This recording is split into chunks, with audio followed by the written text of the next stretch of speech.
My uncle sent me a video of my family calling me a worthless burden, while I'd been paying their mortgage for years. She owes us, they said. I didn't say anything and acted normally, until next payment came due. My uncle sent me a video that I never thought I'd have to see. My own family calling me a worthless burden, while I'd been shouldering their mortgage for years. They were saying things like, she owes us. I kept quiet and acted normally until the next payment came due. But when that video arrived, my world practically spun off its axis. There they were. My parents and my brother Thomas gathered around our old kitchen table in Phoenix, discussing me as if I were nothing more than an expense. The familiar Arizona sun streamed in through the windows, its warm light mocking the harsh, cold words. Lindsay only helps because she owes us, my mother sneered, her voice thick with contempt. Thomas added with a smirk, yeah, and she acts like it's some huge favor. What a joke. The worst part was my father's silent nod of agreement. The same man who once taught me to ride a bike and helped me with my homework now sat there, letting them tear me down. The video was shaky, clearly recorded without their knowledge, yet every word came through loud and clear. I ended up watching it 3 times, each viewing filling me with a mix of numbness and painful clarity. For the past 4 years, I'd been making significant payments on their mortgage through my LLC, Divine Investments. They thought they were paying a bank, never bothering to read the fine print of the contract my financial advisor helped set up. Every month, they sent in a small contribution while I covered most of the bill, and all the while they grumbled about how little I was helping. Uncle Jason's message popped up right after the video. You need to see this, Lindsay. I couldn't keep quiet any longer. They'd been talking like this for months. Sitting in my home office, I stared at the spreadsheets that detailed every payment I had made. The numbers were undeniable. Over $200,000 had gone into keeping them comfortable in that house. My hands should have trembled with anger, but they remained steady as I pulled up the mortgage agreement. A small smile tugged at my lips as I remembered the purchase option clause my advisor insisted we include, just in case. Now, with the next payment due in 2 weeks, I finally knew exactly what to do. I picked up my phone and sent a simple message to Uncle Jason. Thank you for showing me the truth. Don't worry, I won't let them know you sent this, but things are about to change. I've always been the family's safety net, even though none of them would ever admit it. 4 years ago, when the Phoenix housing market crashed and they were on the brink of losing their home, I stepped in. I was 27 then, already established as a software development manager. The irony? They never approved of my career choice. My mother insisted I should have taken over Dad's struggling real estate business instead. Software isn't a real career for a woman, she used to say, her lips tightening in disapproval, adding that my brother Thomas was the only one with true business sense. Yet, with all his business sense, Thomas nearly bankrupted the family company within 2 years of taking over. When they needed help with the mortgage, I consulted my advisor Kate. She suggested a creative solution. Form an LLC, purchase the house through it, and let them believe they were still dealing with the bank. That way, I could protect myself legally while helping them without bruising their pride. The plan worked perfectly. Divine Investments LLC became the mortgage holder, and I quietly covered the bulk of the payments while they maintained their dignity. Uncle Jason was the only one in the loop, having overheard Kate and me discussing it at a family gathering. You're too good to them, Lindsay, he said.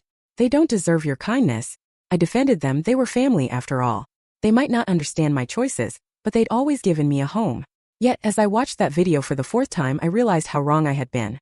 Their words, she owes us, what a joke, the least she can do, reverberated in my mind like a knife twisting deeper. I logged into the LLC's account and saw the next mortgage payment was due on the 15th, just 2 weeks away. They had never been late before, always sending their share like clockwork. But now, knowing their true feelings, I had no intention of covering the shortfall this time. I was ready to let them face the consequences of their ingratitude, to let them wrestle with the bank on their own. They had no idea that their so-called worthless burden was actually their landlord. The thought brought a small, satisfying smile to my face. Sometimes karma just needs a little push. The video wasn't the end of it. The very next day, Uncle Jason sent me more proof, screenshots of a family group chat I'd been purposely left out of. They'd set it up 6 months ago and called it Family Finances. Every message felt like another betrayal. One message from Thomas read, Lindsay thinks she's so special with her tech job, while another said, she barely helps with a mortgage while I'm here every day running Dad's business. My mother's reply made my blood run cold. We should ask her for more money. She's single, has no kids. What else does she spend it on? After all we sacrificed to raise her, she can't even support her own family properly. I pulled up my financial records, my hands trembling slightly, and calculated that over the past 4 years I'd contributed $267,800 toward their mortgage through Divine Investments, while they'd only paid $52,500.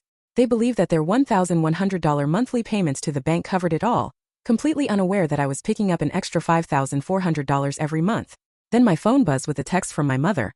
Sweetie, can you come to dinner this Sunday? We need to discuss something important. I knew exactly what they were planning. They were going to ask for more money, probably laced with guilt trips and emotional manipulation. Just the thought of sitting there pretending I didn't know what they truly thought of me made my stomach churn. I called Kate and said, I need to review my options under the purchase agreement. I had a feeling she'd have just the answer. Calmly, she reminded me, remember that clause we added?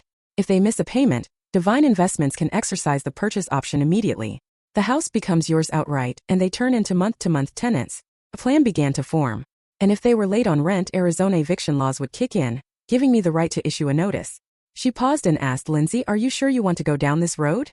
I thought back on years of being treated like the family ATM, of being mocked behind my back, of Thomas nearly wrecking Dad's business while everyone praised him for his business sense.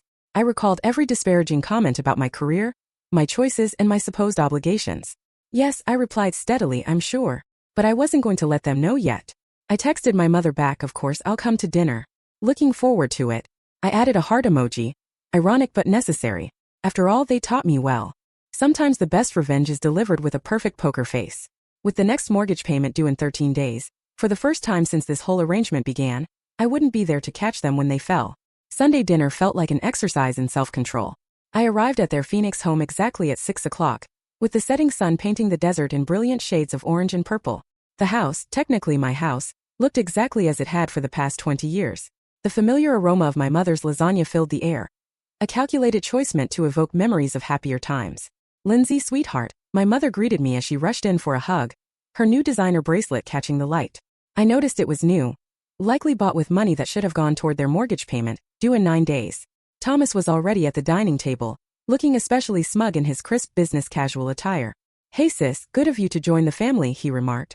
I smiled, thinking back to his earlier comments about how little I helped. If only he knew his entire lifestyle depended on my generosity. I always have time for family, I replied, the irony thick in my throat. My father emerged from his study, his reading glasses perched on his nose as he reviewed some papers. I caught a glimpse of bank statements that nearly made me laugh.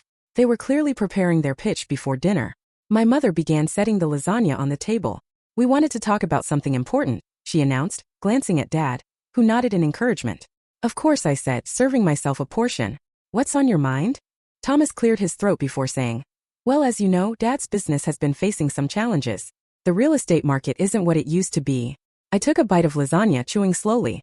The business has been struggling ever since Thomas took over, my mother continued, reaching for my hand across the table. And we're so blessed to have such a successful daughter. Your father and I sacrificed so much to give you a good education. I watched her performance with new clarity, the gentle gestures, the well-rehearsed reminders of sacrifice. It was all carefully choreographed. The mortgage payment has become quite a burden, my father added in that familiar, authoritative tone that always made me feel small. And with you doing so well in your tech career, software development, I couldn't help but correct him silently. They'd never bothered to understand the difference. Right, he waved off my thoughts. We thought maybe you could help more with the monthly payments. After all, this is your family home too. If only they knew how much of it is already mine. My mother quickly added, we're only asking for an extra $2,000 a month. It's not much considering your salary. I took another bite, keeping my expression neutral. They were demanding an extra $2,000 when they had no clue I was already covering over $5,000. The audacity was almost impressive. I'll think about it, I finally said, my tone even. Times are a bit uncertain right now. Thomas scoffed, uncertain? We all know you're doing fine, unlike some of us who are actually working hard to keep the family legacy alive. I smiled inwardly, already imagining the bank's notification when they missed their payment next week. You're right, Thomas. Sometimes we all get exactly what we deserve. After dinner, I excused myself to use the bathroom but deliberately took a detour past my father's study. The door was ajar, and I could hear my parents and Thomas talking in hushed voices. I paused, my heart pounding as I listened. She's not going to help, Thomas said bitterly. Did you see how she just sat there, acting all superior with her tech job while our business is struggling? Patience, my father murmured in a low tone, leaving the conversation hanging in the air. We have another option, I said. Remember those investment files I discovered in her cloud storage when she used our Wi-Fi last month? Apparently, she's been stashing cash in a company called Divine Investments. My blood ran cold. They'd snooped through my personal files during my last visit. I had carelessly used their unsecured Wi-Fi without a VPN, and my cloud storage synced automatically. I quickly looked it up. My father continued, it's a legit LLC, and it's doing very well. Instead of actually helping the family, she's been squirreling away money there. My mother then added in a cutting tone, we'll give her one more chance to help out voluntarily. If not, I'll remind her about that time in college when she withdrew funds from your business account for her tuition. She thought we never knew, but we have proof. She has to help us. I had to bite my lip to keep from laughing. The money they were referring to? I'd actually borrowed it with my father's permission when my tuition check bounced. I even repaid it, with interest within a month, and I have emails that prove it. Their attempt at blackmail was as pathetic as it was desperate. Thomas then chimed in, if that fails, we can always call her company's HR department. We can ask about her mental stability, maybe even hint that she's been stealing company resources for her personal projects. The casual way they talked about wrecking my career sent ice through my veins. These weren't family. They were parasites hiding behind a familial mask. I slipped back to the bathroom, flushed the toilet for show, then returned to the dining room. Moments later, they filed back in, all wearing their practiced smiles. Lindsay, dear, my mother said sweetly, have you given any thought to what we discussed about contributing more to the mortgage? I met her gaze steadily. Actually, I have. You're right, family should help family. I'll have an answer in about 8 days. Her timing wasn't random. Their mortgage payment was due in 8 days, and I knew exactly what would happen if they missed it. Divine Investments would reveal its true ownership. 8 days. Thomas frowned. I stood up, gathered my purse, and said, I just need to check a few things with my financial advisor. You understand, right? Being careful with money is just good business sense. I smiled at Thomas as I echoed their favorite phrase. My mother walked me to the door, pulling me into another calculated hug. We knew you'd understand, sweetheart. Family always comes first. Yes, I agreed, already thinking of the eviction notice I drafted. Family always gets exactly what they deserve. As I drove home, I called Uncle Jason. You were right about them, I said when he answered. But don't worry. I'm done playing the silent partner in their little drama. It's time for the final act. The week dragged by excruciatingly. My family maintained their pressure campaign with daily texts about their urgent financial situation. Every message only strengthened my resolve. I forwarded everything to Kate, my financial advisor, who was helping me prepare for the inevitable confrontation. The paperwork is ready. Kate confirmed during our meeting 3 days before the payment was due. Once they miss the payment, Divine Investments can exercise its purchase option immediately. I've also prepared eviction notices just in case. I nodded, reviewing the documents. And you're sure everything's legally sound? They can't fight this. They signed the agreement 4 years ago, Kate assured me. Your father barely read it. He was too desperate for the bailout. Everything's perfectly legal. That evening, my brother launched his own attack via text. Hey sis, I was just talking to a friend in tech recruitment. Heard some companies are doing layoffs, must be scary for you. Good thing you have family to fall back on. Speaking of which, what about that help we discussed? Their attempt at manipulation was so transparent it was almost comical. I showed the message to Uncle Jason over coffee the next day. They never change, he said, shaking his head. Your aunt and I watched them do this to everyone in the family. That's why we distanced ourselves years ago. Did you know they went through my files when I visited? Not surprised, I replied. They did the same with your cousin when she stayed there last year. They're always looking for leverage. He paused. Are you ready for the fallout? They won't take this well. I thought about their threats to contact my company's HR, their plans to blackmail me, and their years of mocking my help behind my back. I'm ready. They made their choice. Now they'll face the consequences. 2 days before the payment was due, my mother called. Lindsay, we need your answer about the mortgage help. Times are tough and family needs to stick together. Don't worry, Mom, I replied calmly. Everything will be clear very soon. That night, an email from the family's bank popped up on my screen. They tried to transfer money from their account to Divine Investments, but the payment had bounced. They were already overdrawn. I forwarded the notification to Kate. Here we go, she replied. Want me to start the proceedings tomorrow? I remembered that lasagna dinner, the smug faces, the casual talk about wrecking my career, the endless manipulation and ingratitude. I typed back, let's wait until the payment officially fails. Let them spend the next 2 days thinking everything's fine. They taught me well, timing is everything.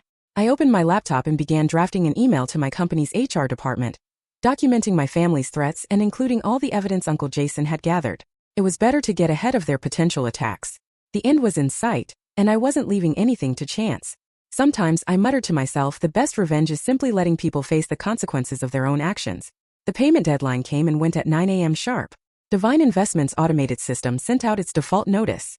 I watched my phone, counting down the seconds until the inevitable call. Exactly 12 minutes later, my mother's frantic voice came through. Lindsay, something's wrong with our mortgage payment. The bank says we defaulted, this can't be possible. We need your help immediately. I replied calmly, actually, Divine Investments isn't a bank. It's an LLC. My LLC to be exact. The silence on the other end was deafening until she finally whispered, check your email. You'll find a notice explaining that due to your default, Divine Investments is exercising its purchase option. The house is now legally yours, and your status has changed to month-to-month tenants. This is a joke, she stammered. No joke. I've been covering the bulk of your mortgage for 4 years while you all mocked me, called me a burden, plotted to blackmail me, and even threatened my career. How could you? Uncle Jason showed me the video. He showed me everything now about your tenancy. Your first rent payment is due in 30 days. I suggest you start looking for somewhere else to live. My father's voice then broke in. You ungrateful, I cut him off. Is that any way to talk to your landlord? The eviction notice is ready. Don't make me serve it sooner than planned. I ended the call and blocked their numbers. Within minutes, my email filled with messages from distant relatives and family friends accusing me of cruelty, insisting that family should forgive family. I deleted them all without a second glance. Some debts can't be repaid with forgiveness. 3 months later, I stood in the empty house, my footsteps echoing in the vacant rooms. My family had finally moved out last week, forced to downsize to an apartment across town. They tried everything: threats, guilt trips, legal challenges, but the documents were ironclad. They had no choice but to accept reality. Thomas's attempt to contact my company's HR had backfired spectacularly. Thanks to my preemptive documentation and Uncle Jason's evidence, his accusations were dismissed immediately. Instead, his actions were reported to his real estate board, triggering an ethics investigation that effectively ended his career. My mother's final attempt at manipulation came through a tear-filled voicemail. How could you do this to your own family? The answer was simple. They'd show me exactly what family meant to them, and I finally believed it. I walked through the kitchen where it all started, the same table where they'd sat, calling me worthless while I paid their bills. The irony wasn't lost on me. Later, Uncle Jason and his wife were coming over to help me prepare the house for sale. The proceeds would go to establishing a foundation for helping victims of financial abuse. Somehow, something good could come from all this. Then my phone buzzed with a text from Kate. Just heard from their lawyer. They're finally signing the last papers. It's really over. I smiled as I looked around the empty house one last time. They taught me that family always comes first, but they never specified which family. For the first time in years, that choice felt exactly right.